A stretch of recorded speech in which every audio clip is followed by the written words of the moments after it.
Para quem ainda não me conhece, que chegou aqui de paraquedas nessa live, eu quero me apresentar. Eu sou Késia Miranda e o meu objetivo nesse canal é ajudar os professores para que eles tenham cada vez mais dinheiro no bolso. Hoje, gente, eu vou falar sobre 5 dicas de ouro infalível, 5 dicas infalíveis, tá? Que as pessoas podem utilizar, que os professores podem utilizar para que eles de fato tenham uma transformação na vida financeira. Porque a nossa vida financeira é o reflexo do nosso interior. Então, se a gente conseguir focar nesses 5 pontos, nessas 5 dicas que eu vou trazer aqui, vai ser libertador. Não tem como você não girar essa chave, tudo bem? Então, se atentem a essas 5 dicas poderosas que eu vou trazer aqui para vocês.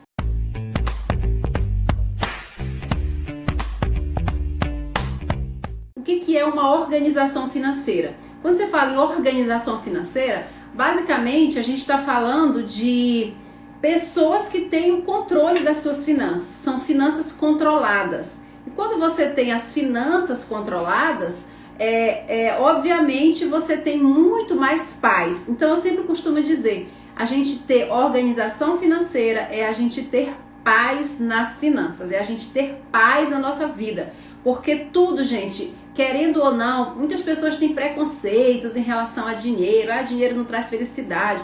Mas o dinheiro, sem o dinheiro, fica difícil pra gente fazer muitas coisas, porque a gente precisa do dinheiro. O dinheiro em si, ele nunca viu o dinheiro fazer mal para ninguém, né? Por trás do dinheiro tem uma energia de um ser humano, de uma pessoa. Então a gente não pode culpar o dinheiro, a gente tem que mudar o nosso comportamento em relação ao dinheiro, que tudo vai ficar diferente. A primeira dica é a gente saber aumentar o meu ganho por hora trabalhada. Ai, Késia, mas como que eu vou aumentar o meu ganho com hora trabalhada? Por que essa dica é importante? Porque quando a gente fala de trabalhar, a gente esquece do valor que tem cada minuto que a gente passa trabalhando. A gente esquece que quanto a gente ganha em cada hora, em cada minuto. Eu te pergunto aqui, você sabe quanto vale a sua hora trabalhada? Vocês já tiveram assim a curiosidade de dividir o valor que você recebe e aí você dividir por horas para você saber quanto vale a sua hora? E aí quando às vezes você pode estar falando, mas eu sei quanto eu ganho na minha hora trabalhada. Mas você já trouxe realmente para sua consciência esse valor da hora trabalhada?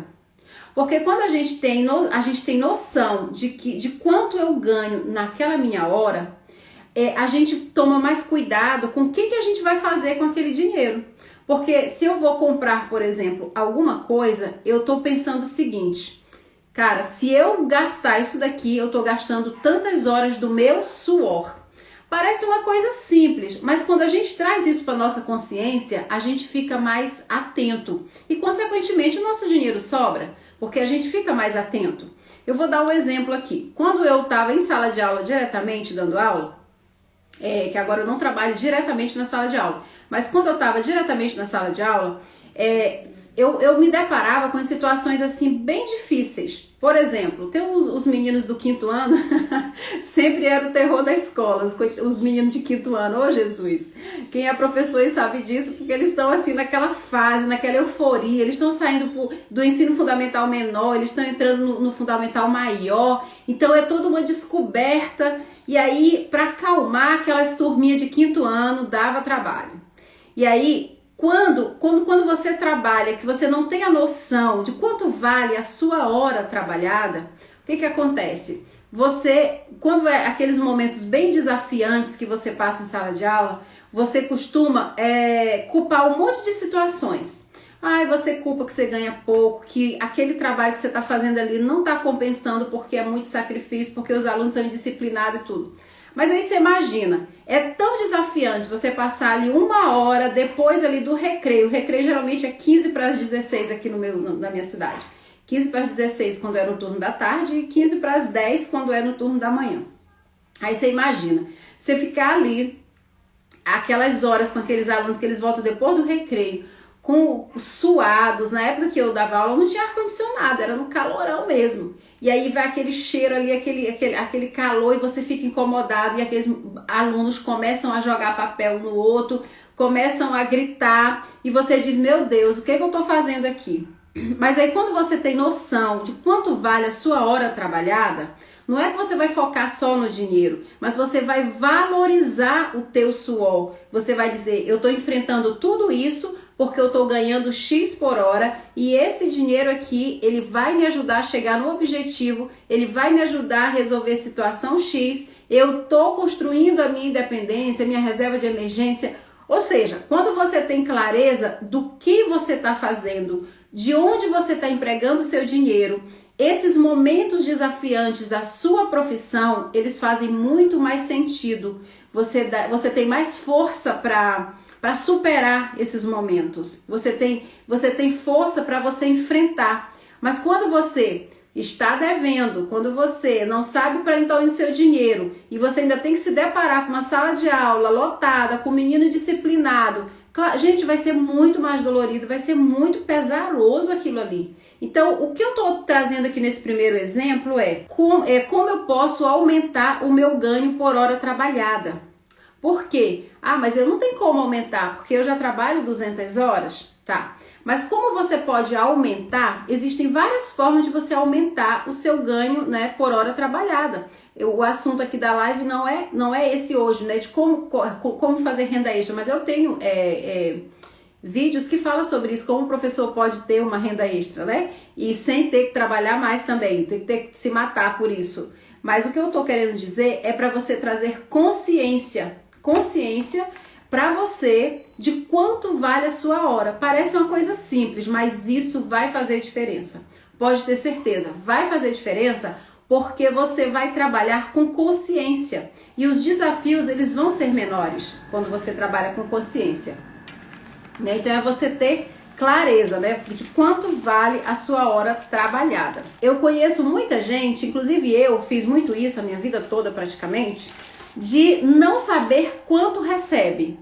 Ah, não, eu sei quanto que é o meu salário. Eu sei quanto é o meu salário, sim. Eu sei. Só que, será que você sabe mesmo? Porque eu não sei. Se tiver algum professor aí, comenta aqui embaixo. Eu conheço muitos professores que ele tem tanto empréstimo consignado, tem empréstimo emergencial, tem cartão de crédito. Eu lembro que teve uma época que eu como professora, eu tinha direito a um cartão de crédito, e esse cartão ele me dava direito a supermercado.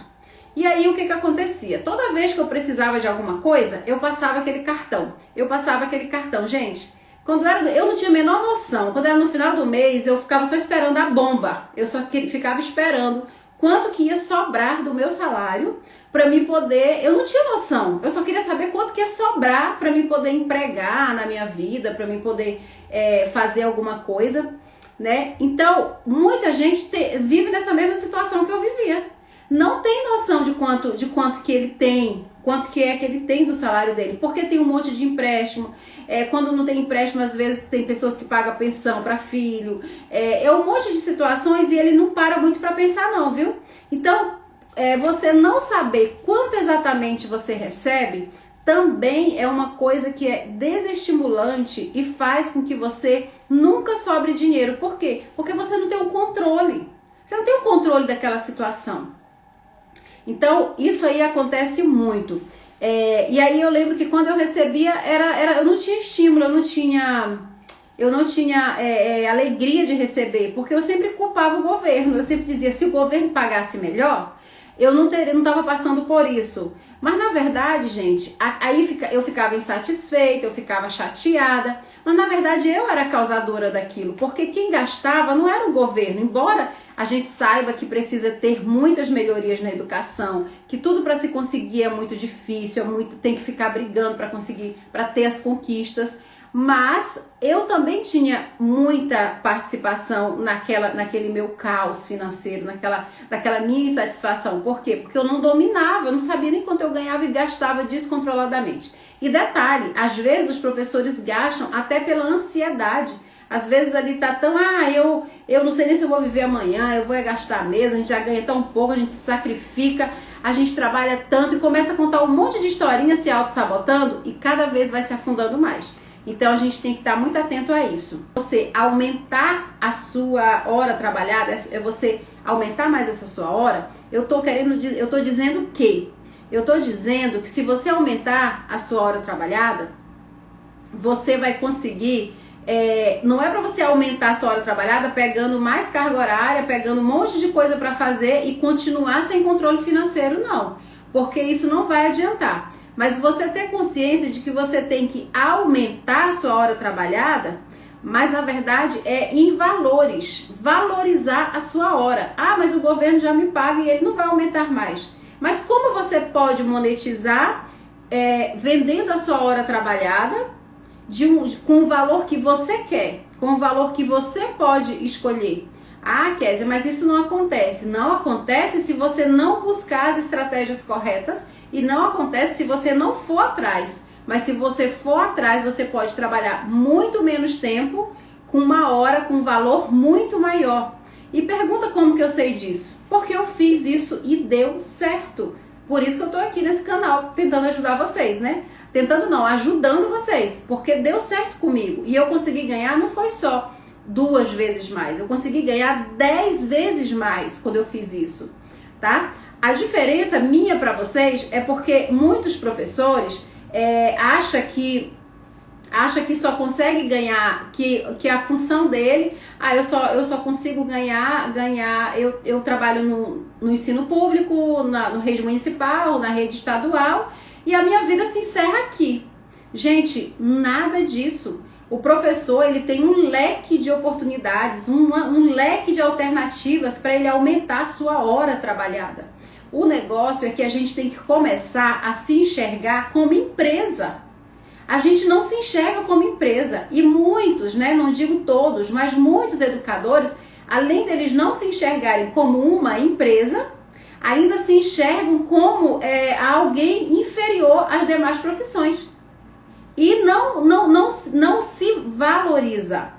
Às vezes eles falam, o governo não valoriza. Mas será que ele está se valorizando? Será que nós, né, que eu me incluo também, será que nós estamos nos valorizando? E quando eu falo que a gente deve se valorizar, nós professores, é a gente se enxergar como uma empresa. O que é uma empresa? Eu até anotei aqui o que o dicionário Aurélio fala, o que é uma empresa. Olha só, é uma sociedade organizada para exploração de indústria ou comércio com a finalidade de obter um rendimento, um rendimento monetário através de produção de bens ou serviços. Aí eu te pergunto, você é um professor, você vende a sua hora para o governo, é municipal ou é estadual. Você vende com o preço que ele oferece. E você entra muitas vezes através de um contrato, às vezes você vende através de um concurso público, mas isso não te tira, não te inibe, isso não impede de você se enxergar como uma empresa. Não te diz, você tem que se valorizar, você tem que se ver como uma empresa. Aí eu te pergunto, uma empresa, para ela se sustentar, ela precisa o quê? Ela precisa ter o quê? O controle financeiro dela. Porque ela ela tem a finalidade de o quê? De gerar rendimento. E por que nós, professores, educadores, a gente não faz isso? A gente não tem controle da nossa empresa? A gente está vendendo o nosso serviço para o governo, para uma escola particular.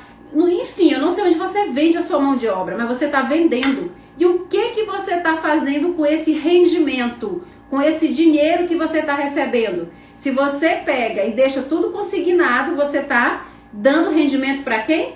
Para o banco. Você está dando rendimento para o banco. Mas eu preciso, sim, eu sei. Eu passei minha vida inteira pagando empréstimo. Eu sei que a gente precisa. Mas será que esse precisar, essa necessidade que a gente diz, né, que a gente diz que foi atendida quando a gente faz o empréstimo, será que era só essa alternativa que existia realmente? Aí você pode estar perguntando, Kézia, eu não vi outra. Para mim fazer minha casa, para mim comprar meu carro, eu como professora só consegui por causa de empréstimo. Graças a Deus e o banco que me confiou em mim. E tem muitos professores, e eu inclusive fazia muito isso, ainda ficava me sentindo orgulhosa, gente. Eu dizia, nossa, gente, como é bom ser funcionário público. Graças a Deus, é muito bom ser funcionário público, porque a gente, na hora que a gente quer um empréstimo, a gente tem. Na hora que o gerente vê a gente, ele já vai correndo. A gente termina um consignado, a gente já pode fazer outro. Ai, que maravilha de vida. Gente, eu cansei de sentir orgulho disso. E eu tô cuspindo? Não, não tô cuspindo.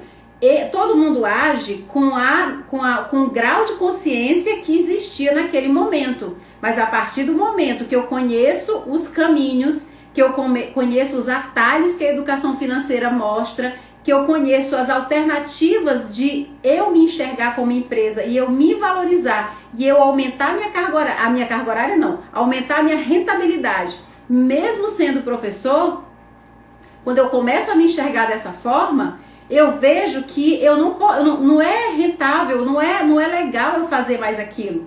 Então eu jamais vou indicar para uma pessoa, faça um consignado, porque poxa, ele pega 2.000, ele paga 4, gente, essa é a verdade.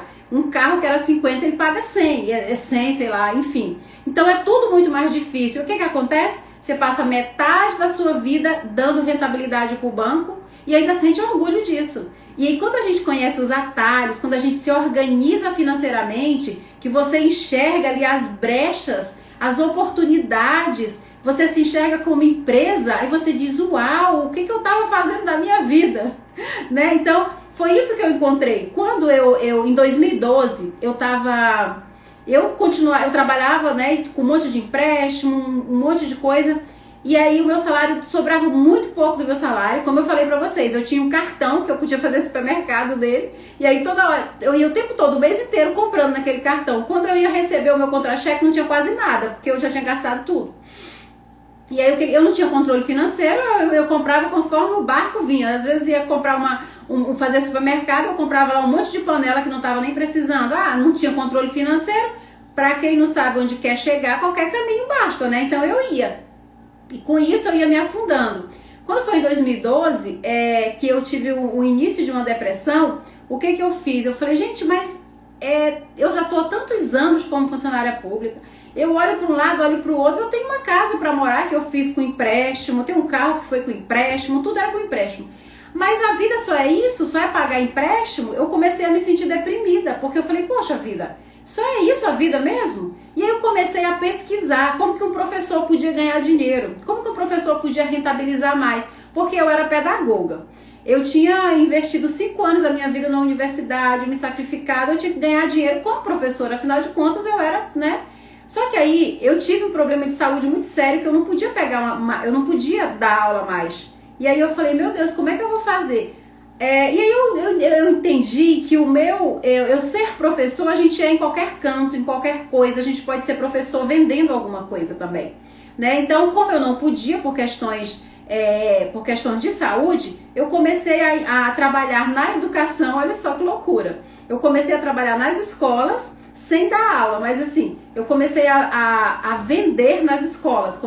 Eu trabalhava à tarde e à noite na escola e de manhã eu comecei a fazer um trabalho nas escolas que não era dando aula. E com isso eu comecei a rentabilizar bastante e eu cheguei a ganhar 10 vezes mais. Quando eu consegui ganhar 10 vezes mais, o que tu fazia, Kézia? A gente está curiosa. Então, eu fui para o lado de vendas, né? Então eu comecei a vender para as professoras, que eu conhecia o perfil, eu fazia por bairro, eu atendia os bairros que eu conseguia. Eu não conseguia entrar em todos os bairros, mas eu pegava, tipo, num bairro eu tinha 3, 4 escolas, então uma semana eu atendia aquelas escolas daquele bairro, na outra semana eu ia noutra, e aí eu atendia muitas escolas e eu atendia só professoras. Tinha alguns professores também que compravam às vezes para as esposas, então eu comecei a vender semi-joias. E aí aquilo foi aumentando e eu vi que estava dando dinheiro, porque eu não podia dar aula, né, por conta da minha questão de saúde. Mas eu achei essa brecha. Aí você pode estar perguntando, mas aí você está falando que você começou a vender, o que isso tem a ver com a aula? Na época eu não conhecia, não tinha internet como tinha hoje, eu não conhecia as ferramentas de internet, eu não conhecia as infinitas possibilidades que o professor pode empreender na área dele, seja qual for, sendo professor. Então eu usei esse atalho e deu certo. Eu comecei a trabalhar nas escolas, vendendo para os professores, e aí como eu já conhecia, e aí eu consegui rentabilizar 10 vezes mais. E depois disso, gente, uma mosquinha me mordeu que eu nunca mais quis parar de empreender. Eu falei, não, agora é esse o caminho. E aí eu comecei a ver que existia possibilidades, que os professores podiam também fazer isso, mesmo dando aula, porque eu mesmo dando aula, eu consegui ganhar 10 vezes mais. Eu falei, imagine se eu parasse um horário. Caramba, eu ia ganhar muito mais. E aí eu fiz isso também deu certo. E aí eu falei, nossa. E aí eu já vi outros professores que na área deles mesmo, eles conseguiram enxergar uma outra oportunidade, né? Mas por que muita gente não enxerga? Porque não para, gente. Não para pensar. Não para pensar nem na sua vida. Sabe como é que vive? Vive igual eu vivia antes de 2012. Começa a pensar, do jeito que tá, eu sou concursada, ou eu tenho meu emprego público, pior do que eu, outras pessoas que não têm, eu tenho que agradecer o que eu já tenho, eu tenho que fazer um jeito de que o governo me dê mais, eu quero tranquilidade, só que a conta nunca fecha. A pessoa fala assim porque o nosso cérebro, ele é bem sacana. O nosso cérebro, ele quer uma justificativa. A gente tá ali naquela zona de conforto, falta um monte de coisa às vezes para os nossos filhos, a gente não consegue viajar, a gente não consegue um monte de coisa que a gente quer porque falta dinheiro e falta também, claro, a gente não é organizado financeiramente, vai faltando um monte de coisa na nossa vida. Aí a gente fala que tá tudo bem, só que a conta nunca fecha. Aí quando você vê a vida do vizinho dando certo, aí você fala, poxa, mas fulano tá dando certo porque ele não é professor. Porque se ele fosse, ele estava ferrado igual eu. Fulano tem uma oportunidade boa, fulano é médico, por isso que tá ganhando bem. Fulano é porque fulano é empresário, é por isso... Não, gente, é a nossa mentalidade, é a nossa visão, é como a gente se vê, é como a gente se enxerga.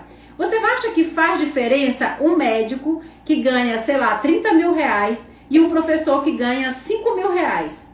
Se o professor souber gerir o seu dinheiro e ele se enxergar como empresa e ele pegar e fazer um investimento com uma parte daquele dinheiro, se ele guardar ali, sei lá, 400 reais por mês e ele fazer aqueles juros compostos e trabalhando para ele, e aquele médico que ganha 30 mil torra tudo porque não tem organização financeira, você acha que faz diferença uma profissão no sentido desse, numa situação dessa? Se eu ganho 30 mil e gasto tudo, e eu ganho 5 mil e eu invisto, quem é que está preparando o seu futuro? Né? Quem é que está tendo mais ganho aí?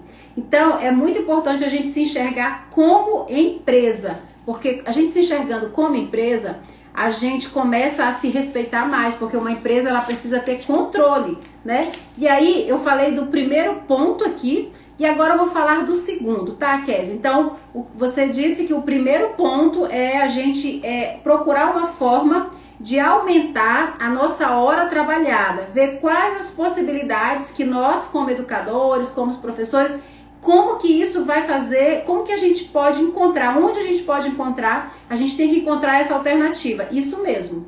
Mas eu acho que eu não tenho noção pra mim, não, eu não sei se eu vou achar, não. Quem procura, acha. E eu tenho certeza que você vai achar.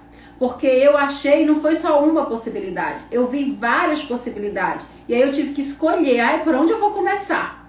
Para onde eu vou começar? Nossa, quando você tem, gente, quando você tem assim, o controle das suas finanças, sabe o que acontece contigo? Você se valoriza tanto porque você sabe quanto vale cada suor, cada hora sua trabalhada, cada esforço. Você não sai gastando descontroladamente porque você valoriza-se, você se vê como uma empresa. Uma empresa ela não pode estourar tudo, porque se ela estourar tudo ela vai falir. Então por que você não se enxerga como uma empresa, não é verdade? Então essa visão de você se enxergar como uma empresa, o que uma empresa faz? Uma empresa ela fica procurando formas de como ela pode aumentar a sua rentabilidade. Então você pode aumentar a sua hora trabalhada, né?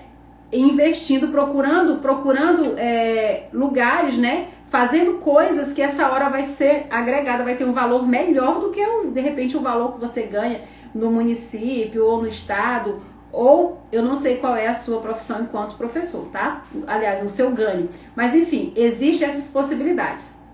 E a primeira é você se organizar. E aí, qual o segundo ponto? Para você começar esse processo de organização, porque não adianta também você, eu achei algo que eu, como professor ou professora, vou fazer, que a minha hora de trabalho eu vou ganhar muito mais do que a hora que eu ganho lá na escola, e agora eu vou poder fazer um monte de coisa, comprar um monte de coisa, e você não saber, porque você só vai morrer de trabalhar e não vai ser inteligente.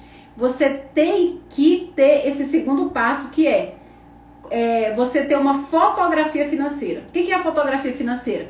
Fotografia financeira, gente, é você colocar tudo ali no papel e você enxergar a sua vida financeira numa folha de papel, né? Você enxergar ou no celular, escrito, enfim, da forma que você achar melhor. No mapa, num mapa mental, enfim. É você ver como que tá a sua vida financeira. Porque assim, se você não sabe, né, como que tá a sua vida financeira, você consequentemente você não sabe nem para onde você vai. Eu vou economizar aqui, eu vou economizar assado, eu preciso disso, eu preciso daquilo. Se você não saber onde você quer chegar, então a fotografia. Mas eu não tenho nem coragem de somar minhas contas. Eu tenho umas contas tão antigas que eu tenho até vergonha de falar, porque eu nunca consegui pagar, eu deixei foi pra lá. Não importa. Não importa se você não vai ter dinheiro para pagar, não importa, isso não é importante aqui. Na fotografia financeira é só para você, gente, é você pegar como uma faxina. É você pegar tudo que tá fora do lugar e você reunir ali e você tentar colocar no lugar, tudo no seu devido lugar, tá? Então, essa fotografia financeira. Depois que você tem essa fotografia, você vai para o terceiro passo, que é você ter um teto, né, de gastos. Porque o que acontece? Às vezes a gente faz a fotografia, categoriza ali, né? Quando você faz a fotografia, você tem noção, né, de quanto você vai gastar em supermercado, quanto você vai gastar quanto você vai gastar de farmácia, quanto você vai gastar de academia, quanto você vai gastar na escola dos filhos, né? Isso aí, às vezes é até um pouco difícil da gente tirar, né? Porque é uma parcela fixa. Mas existe coisas que você decide quanto você quer gastar em cada categoria para você poder, durante o mês, você fazer todo esse manejo. E como que a gente chama isso? É colocar teto. Colocar teto nos seus gastos. Quer dizer, como é colocar teto nos gastos? É você realmente pôr um teto. Quando a gente coloca algo debaixo de um teto, e quando topa lá em cima no teto, a gente não para? A gente não já encheu? Não já chegou no teto? Você vai encher um copo? Você não vai passar, né? Por exemplo, eu tenho uma garrafa aqui. Você não vai passar, não vai ter água aqui, ó, acima. Ela só vai ter aqui. Aqui é o teto da garrafa. Na nossa vida financeira não é diferente. Eu quero gastar R$1.000 com o supermercado. E esse é o teto que eu posso gastar. Então, quando você sabe que você vai precisar gastar R$1.000, você vai fazer uma lista, e dentro daquela sua lista, você vai colocar o que é mais importante, que não pode faltar no mês do seu supermercado, porque você tem um teto ali.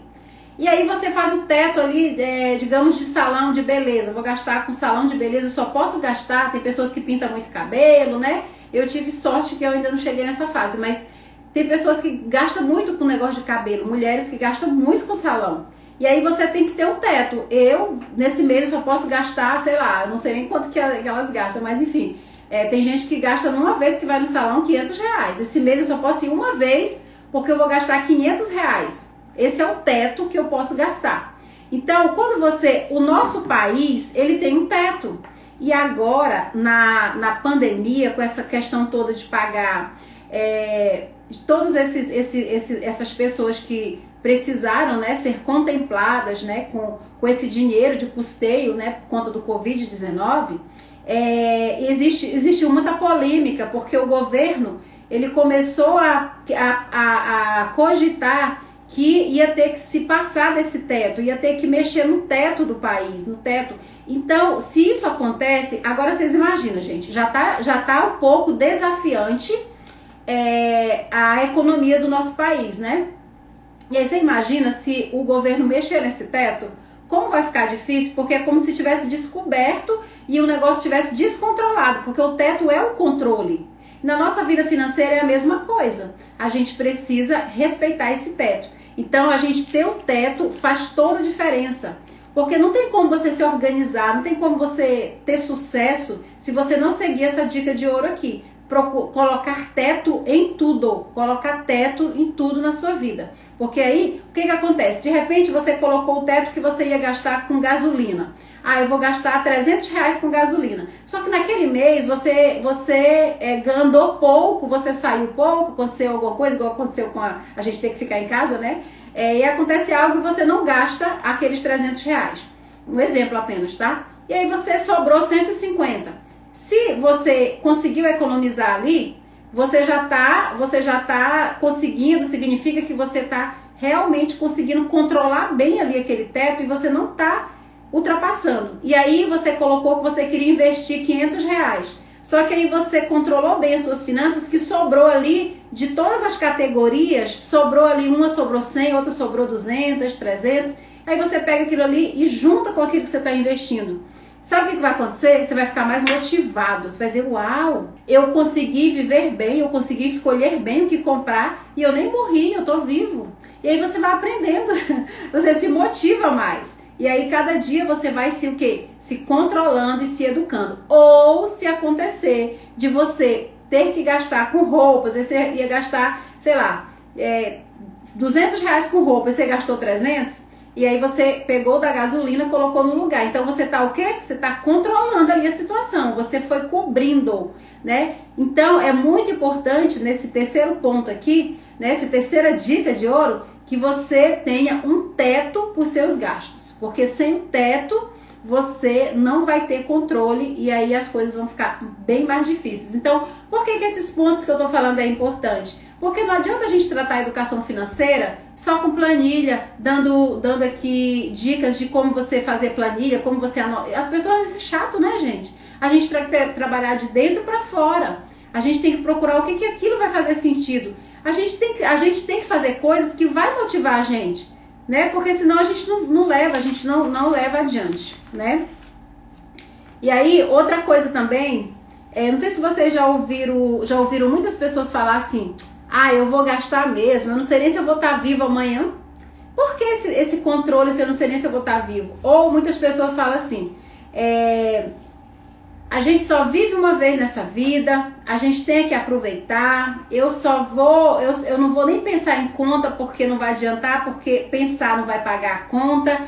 Só que aí tem um negocinho chamado colheita. A gente só colhe o que a gente planta. Não adianta que a gente ignorar uma organização financeira, ela vai trazer resultado na nossa vida. Quer a gente queira, quer não. Vai trazer, porque quando a gente ignora, a gente está fingindo que não está vendo. Só que as coisas elas não vão deixar de acontecer só porque eu estou fingindo que não estou vendo. A conta não vai fechar. E aí você não vai se livrar. Por mais que você tenha essa crença de que só se vive uma vez, mas isso só vive uma vez como? Só se vive uma vez atormentado porque a conta não vai fechar e aí alguém vai te perturbar para tu pagar aquela conta. Você vai ter que mudar de calçada. Você não vai fazer realizar o sonho que você queria. Você não vai fazer o curso que você queria de repente, se foi essa a intenção sua vontade. Você não vai comer o que você quer na hora que você quer, porque você não tem ali um teto e você não tem organização, não sobra para nada porque tá tudo desequilibrado. Então isso não vai impedir a gente de colher aquilo que a gente plantar. Então, essa questão do teto é muito, mas muito importante mesmo. E aí, agora eu vou falar do da quarta dica de ouro, que é muito, mas muito importante também, gente, que é a gente ter uma ferramenta para a gente poder controlar as nossas finanças. Olha só, eu já falei de 3 coisas que são importantes, 3 dicas de ouro que são importantes para a gente sentir paz nas finanças, né? E agora eu vou falar da ferramenta. Observe que eu não comecei falando de planilha, porque planilha sem isso que eu falei antes não faz sentido. E aí o que acontece? Você vai fazer ali a planilha. Ou você usa um aplicativo do celular para controlar as suas finanças. Ou você usa, de repente, um método mais prático. Eu vou explicar aqui só para vocês terem um exemplo. Digamos que, lembra que lá na fotografia financeira, você dividiu as categorias, não foi? Aí eu vou gastar X com saúde, vou gastar Y com alimentação, vou gastar X com lazer, vou gastar tanto com investimento, vou gastar tanto com isso, separou tudo. Ok. Depois que você separou, a vida, ela vai acontecer. A vida, depois que você fez toda a organização, você vai viver o aqui e agora. E aí daqui a pouco você vai lá na sua cozinha, acabou o óleo. Eita, tem que comprar o óleo ali porque acabou, não deu pro mês. E aí você vai ter que sair dali, vai no comércio e aí você compra, aí você não anota. Aí você vai, acontece ali, quebrou o pneu, o carro, deu um problema no carro, você gastou de novo, você não anotou.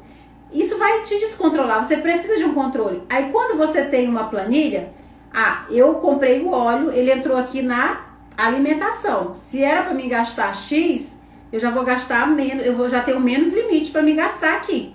E aí você vai controlando. Aí o carro, na seção de gastos com carro, né?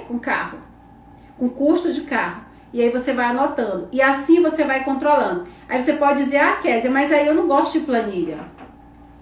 Só que tem um método também, para você que não gosta de planilha, não gosta de ficar contando nada, tem um método dos potes, que eu posso fazer um vídeo só falando sobre isso aqui, tá?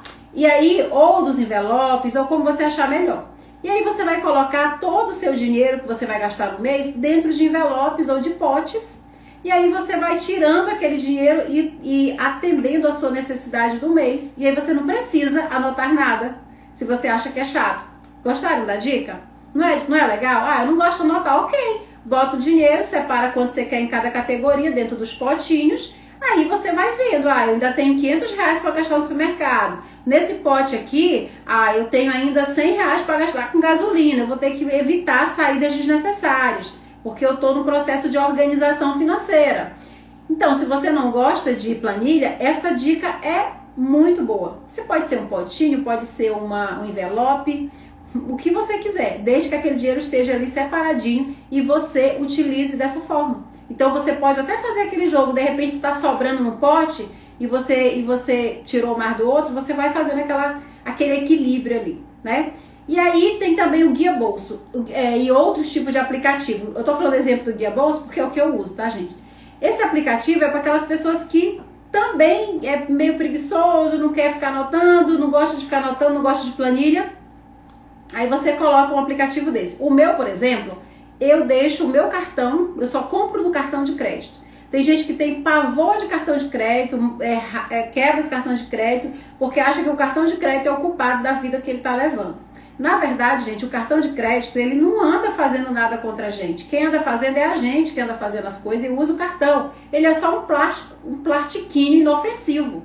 Agora, se eu pego aquele plastiquinho e eu começo a pegar aquele plastiquinho e usar um dinheiro que está nele, que não é meu, e eu não tenho o controle, uma organização financeira, é eu que estou fazendo toda aquela situação ficar ruim, não é o cartão. Então eu uso ele para o meu bem. Porque como é que eu uso o meu cartão de crédito? Eu uso ele para controlar as minhas finanças e para mim ganhar pontos para me viajar e ganhar pontos para me vender e eu ter mais dinheiro. Então o meu cartão, ele é bênção na minha vida. Então para muitas pessoas para a pessoa que não tem uma organização financeira, é claro, eu não aconselho. Por quê? Não é porque o cartão é ruim. Eu não aconselho porque a pessoa ainda não está, ele ainda não tem controle sobre as ações dele. Muitas vezes ele ainda está no processo, às vezes é uma pessoa compulsiva, é uma pessoa que ela não consegue se controlar. Então ela tendo um cartão ali com dinheiro, ela vai avançar o sinal e ela vai usar um dinheiro que não é dela. Mas quando você tem uma organização financeira, o cartão, ele é bênção. Por quê? Porque se você tem organização, você paga em dia. Se você paga em dia, né, você mesmo você não pagando em dia, né, você tem os pontos ali que você já ganha dinheiro. Mas claro, se você não pagar em dia, você vai perder dinheiro, que você vai pagar juro absurdo. Então, se você saber usar, ter educação financeira, o cartão, ele é um grande aliado, tá? Então, só tem que saber diferenciar bem. Se eu não sou educada, se eu não consigo ainda me controlar, se eu sou compulsiva, aí eu não aconselho, ok? Que fique claro isso. Mas, voltando aqui por exemplo do aplicativo que você pode usar para controlar suas finanças, eu uso esse do Guia Bolsa. Então, quando eu faço uma compra ali na esquina, por exemplo, no churrasquinho da esquina ali, eu coloco o nome que o aplicativo às vezes ele não conhece, aí ele bota o nome da empresa da pessoa, mas para facilitar a minha vida, eu coloco o nome do comércio, e todas as vezes que eu comprar lá, vai vir o nome daquela pessoa, ele já reconhece, né, e já fica sempre vindo aquela conta. E aí eu não preciso anotar nada, então as minhas coisas ficam bem controladas, né, ficam bem controladas. Por quê? Porque eu já tenho ali um aplicativo que ele está anotando tudo. Então eu evito comprar com dinheiro e eu evito comprar com dinheiro vivo. Eu só compro com cartão. É só em último caso que eu uso. Até quando eu uso o Pix, ele me avisa, ele vem no relatório. Então eu não preciso me preocupar. Então vejam que nessa terceira dica de ouro que eu estou dando aqui para vocês não tem como dizer, eu não gosto de anotar. Mas você não precisa anotar. Se você usar aplicativos, tem aplicativos que você não precisa anotar. Aí também tem a velha e boa planilha, que tem gente que gosta. Eu tenho um cliente que só gosta de planilha. Não, se eu não estiver vendo ali aquela listazinha de contas, com quanto que está sobrando ali todo dia, a planilha ela é muito boa. Mas aí você tem que ter constância e tem que ter muito controle para você fazer todos os dias também. E o certo é você criar um hábito, assim como de escovar dentes, de anotar sempre num dia certinho, sempre numa hora certinha. Por quê? Porque se você anotar numa hora certa, sempre numa mesma hora, o seu cérebro vai se acostumar e aquilo vai fazer parte da sua vida. Então você nunca mais vai perder o controle das suas finanças. Então essa dica aqui é muito, mas muito importante. E a quinta, gente, a quinta é a última dica, tá? E não é menos importante porque é a última, é você ter muita clareza das suas prioridades. Muita clareza de prioridades. Com esses passos que eu dei aqui pra vocês, não tem como você não se libertar e ter paz nas finanças. Por quê? Porque esses passos, eles se complementam. Observam, né, que no primeiro tópico eu fui falando e um foi levando ao outro, né?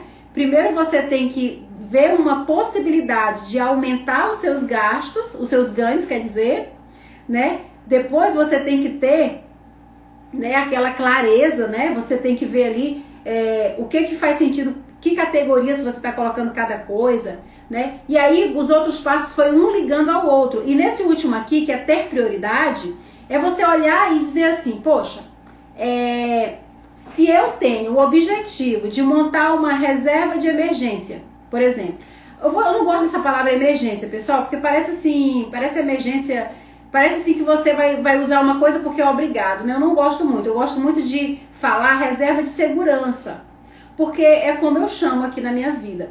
A reserva de segurança, ela é tão boa, gente, é libertador. Quando eu era professora, antes de eu ser uma professora empreendedora, uma professora que me enxergava como empresa, eu lembro que eu tinha muita insegurança. Por quê? Porque como o meu salário era todo comprometido, eu não sabia nem quanto eu ganhava, porque estava tanto do empréstimo, era tanta coisa que eu não sabia nem como é que estava a minha vida. Era sorteando coisa para pagar mesmo. Era assim, sorteava as coisas e aí com aquele dinheiro que sobrava, o que não sobrava eu fingia que não via, botava para outro mês, ligava, era uma confusão. Mas aí quando eu despertei que a gente tem uma reserva de segurança, você fica tão em paz com tudo, porque aí você tem um dinheiro. O que é reserva de segurança? É você ter pelo menos 6 meses do seu salário, do seu custo de vida guardado. Aí quando você sabe que se você ficar desempregado, se acontecer alguma coisa na sua vida, você tem ali um dinheiro que você dá tempo você se mexer, dá tempo você se virar. Gente, isso dá uma paz. Você evita tanta coisa desnecessária, porque tem pessoas que trabalham num trabalho que não gosta, vive uma vida que não quer, convive com pessoas que não suporta porque é dependente do salário do mês. Se ele sair daquela situação ali, ele não tem para onde correr, porque ele não tem uma reserva de segurança. Então, essa dica aqui, ter prioridade, ela vai te ajudar nessa construção também. Então, como que eu vou ter prioridade, né? A gente não precisa, gente, ter tudo. A gente não precisa ter tudo. O comércio, o marketing, o capitalismo, né? vou usar uma palavra aqui bem antiga, globalização. Eu lembro que eu escutava muito essa palavra na época da faculdade, que já faz tanto tempo, né? Mas assim, tudo é mostrado pra gente de uma forma que a gente tem que ter tudo. A gente tem que ter o melhor carro, a gente tem que ter a melhor roupa, a gente tem que ter tudo, a gente tem que ter. Só que a gente nunca vai conseguir ter tudo, porque o mundo, ele tem muita coisa. E por que a gente tem que ter tudo? Por que eu tenho que ficar me comparando com o outro que tem tal coisa? Por que eu tenho que olhar para o outro? Então, é muito legal, tem até um livro que eu tô lendo, que tá ali, que eu não vou pegar porque tá um pouco longe, mas assim, que se chama o essencialismo, né? O essencialismo. Quando a gente aprende a ter prioridade, a gente aprende a viver bem com aquilo, a gente começa a ver as coisas e ver que tem coisas que a gente guarda, que a gente tem, que a gente compra, que elas não fazem sentido. Eu vou dar um exemplo. Eu tô num desafio aqui em casa que eu tô sem nenhuma roupa no guarda-roupa. Eu tirei tudo, porque como eu tenho muita roupa ainda, eu coloquei em cima de uns lugares aqui dentro de uns depósitos, de uma sacola, na verdade umas bolsas de zíper. E essas bolsas, né, que eu coloquei, elas estão divididas por categoria. Então eu coloquei todas as roupas, as saias no lugar, vestidos longos no outro, tal, calça, e fui dividindo. Então meu guarda-roupa tá sem nenhuma roupa, porque eu tô nesse processo de organização. Só que aí, eu vi umas roupas que eu tenho ali, guardada, que é do tempo da faculdade, umas camisetas. Essas camisetas já tem o quê? Acho que tem 20 anos que estão guardadas, que é a camiseta que eu usava na faculdade, que eu achava bonitinha, que lembra, não sei o quê, não sei o quê, não sei o quê. E aí eu fiz uma pergunta, eu me peguei numa pergunta. Eu vou precisar disso pro meu futuro? Aí eu lembrei, cara, se eu tirar uma foto com essa camiseta, que nem serve mais, eu ia ficar super apertada, né, porque eu era bem magrinha, tinha 50 e poucos quilos, e guardar essa foto, já vai ser uma lembrança boa, se isso me faz bem. Mas pra que eu vou ficar guardando esse trem aqui? Então a gente tem uma tendência de querer ter tudo ao nosso controle, guardar tudo, ter tudo. Aí a gente começa a acumular coisas e aí a gente não tem o quê? Prioridades. E aí o dinheiro que era pra gente guardar pra nossa aposentadoria, tá lá, sabe onde? No armário, guardado. Sabe, tá em quê? Sabe, tá em um monte de coisas que a gente nunca vai usar mais, que perdeu até o sentido já e a gente nem lembra que tem, né? Coisas que a gente gastou um dinheiro. Quantas vezes a gente gasta 300, 400, 500 reais em itens que a gente vai usar bem pouquinho e a gente esquece para um canto, sendo que se esse dinheiro tivesse investido, ele estava dando juros compostos pra gente? Já pararam para pensar nisso? Então, mas por que isso acontece? Porque a gente não tem prioridades. Mas por que não tem prioridade? Porque não teve o quê? Clareza da fotografia financeira. E não por que não teve clareza? Porque porque teve medo de ter essa clareza, porque achava que tinha que ter que pagar tudo de uma vez. E não é isso, gente. Quando você tem clareza, você sabe por onde você vai começar. Mesmo que você tenha que passar anos para pagar, mas você se organizando, você vai vendo o que é a prioridade que você tem que pagar, no caso de dívida, né? No caso de quem está endividado. Ninguém tem que ficar angustiado porque está endividado, né? Então tem gente que não quer ter essa clareza, não quer olhar para essa fotografia porque acha que vai se sentir culpado. Isso se chama autossabotagem. Isso se chama você não encarar os problemas de frente, e isso não vai impedir você de colher. Aquilo que eu falei, se a gente planta, a gente vai colher. Ah, mas eu não quero nem pensar nisso. Tudo bem que você não quer pensar, mas a conta não vai fechar e você vai sofrer de qualquer jeito, porque a gente sofre, né? A gente sofre porque as consequências vão vir, né? Então, com essas dicas, elas são umas dicas que você, fazendo elas no passo a passo, não tem como dar errado. Tá? Não tem como você dizer que você não vai se organizar, você não vai ter paz nas suas finanças. Você vai ter paz sim, porque eu fiz esse passo a passo e deu certo. E para quem tá com dúvida, mas eu não tenho jeito para negócio, gente, não é questão de jeito. Todo mundo, eu sempre repito isso, todo mundo veio aqui no mundo com uma missão para fazer aqui na Terra. Só que tem pessoas que se acham inferiores aos outros. Por quê? Porque não tiraram um tempo para olhar para dentro de si. Eles ficaram sempre olhando para o outro tem mais capacidade, o outro é melhor. Ah, eu sou professora, mas eu só sei dar aula, eu não sei aumentar a minha renda. E às vezes ele tem uns talentos tão incríveis, que ele poderia estar monetizando, mas ele não conseguiu enxergar. E aí, se vocês olharem os outros vídeos que eu tenho vídeos que eu falo sobre renda extra, sobre como o professor pode ganhar bem mais em bem pouquinho tempo investido, como que ele pode ganhar sem trabalhar, né, no caso, sem estar ali na frente, como que ele pode monetizar, como que ele pode fazer renda passiva. Existem várias formas. E o professor pode fazer isso por quê? Porque ele tem possibilidade de fazer isso, porque ele tem um salário fixo, às vezes ele é concursado, mas só que o primeiro passo é usar essas 5 dicas infalíveis aqui. É fazer esse passo a passo, é ter um controle, ter uma planilha financeira, é ter uma fotografia clara, né? É ter prioridades, é ver quais são as possibilidades que ele pode fazer para que a sua hora trabalhada ela seja valorizada, né? É ele se enxergar enquanto uma empresa. Uma empresa, ela precisa ter controle, ela precisa ter teto, porque se ela for descontrolada, a conta não vai fechar e ele vai continuar sem dinheiro no bolso. E o meu objetivo aqui é ajudar os professores a terem mais dinheiro no bolso. Porque eu cansei, eu tô há 25 anos na educação. E eu fico doente quando eu vejo o professor ficar botando culpa no governo, bota culpa em tudo, bota culpa nas crianças, bota culpa em tudo, mas ele não olha para dentro dele e ele vê os ouros que ele carrega dentro de si, as possibilidades que ele tem de rentabilizar, a arma que ele tem poderosa nas mãos de conhecimento, de network, e ele não está fazendo uso, ele está focando sempre lá. O governo, ele pode até ter os erros, e tem muitos mesmo, mas é muito difícil, tudo o professor tem que lutar, mas o professor tem muito mais possibilidade de crescer do que de ser o coitadinho, gente. Tá? Então, assim, eu não vou dar tapinha nas costas não, porque eu tô lá dentro e eu sei como é que é.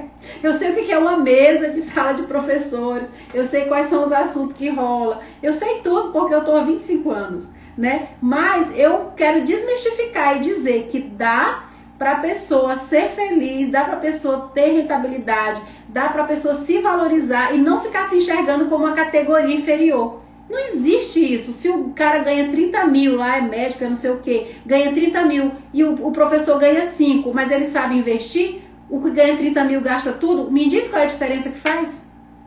Não faz. A questão tá de dentro para fora, de como você se enxerga. Se você se enxerga pequeno, você vai ser pequeno. Você é do tamanho que você. Eu nunca, assim, nunca não. No começo, antes de 2012, antes de eu conhecer essas possibilidades de você se enxergar como empresa, de você crescer, eu também tinha essa visão pobre, de achar que eu ganhava pouco, eu não tinha nada porque eu era professora. Era coitadinha, as minhas irmãs, ainda bem que elas não escolheram ser professora, senão estava ferrada igual eu. Eram esses pensamentos assim, só que graças a Deus eu tive a oportunidade de me libertar. E aí a minha dica aqui é que todos nós sejamos libertos, né? E a gente possa, sim, ter as mesmas oportunidades, poder viajar. Eu já viajei, já fiz várias viagens legais, já estive em lugares, assim, que eu falava, caramba, como é que naquele tempo eu achava que isso aqui não era pra mim? Por quê? Porque eu me permiti, porque eu agi e eu não fiquei como uma vítima. Eu comecei a ser uma protagonista da minha história. Na próxima terça, às 18h30, eu vou estar aqui novamente pra gente bater esse papo aqui sobre, né, essa paz financeira que a gente tanto precisa. Então, até a próxima live e fiquem com Deus.